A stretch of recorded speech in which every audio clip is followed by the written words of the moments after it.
পরে সাম্পানের সাধারণত ইঞ্জিনগুলো লাগিয়ে দিয়ে যে আওয়াজটা হয়, আওয়াজটা করে সাম্পানের এটা এনজয় করা যায়। তো এই জন্য ইঞ্জিনটা অফ রেখে আমরা মাঝি ভাইকে বলেছি ইঞ্জিনটা অফ রেখে এটা চালানোর জন্য, তাহলে এই যে সাম্পানের যে শব্দটা এটা এনজয় করা যায়।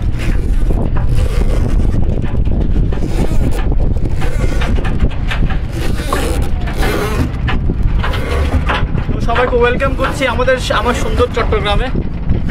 তো চট্টগ্রামে আসলে কর্ণফুলী নদী অবশ্যই ঘুরে যাবেন এবং সাম্পান কখনো মিস করবেন না।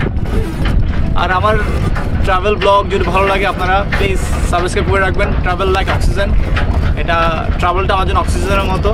ট্রাভেল না করলে আমি অসুস্থ হয়ে যাই কাইন্ড অফ, তাই এটা আমার জন্য oxygen. Please subscribe, thank you.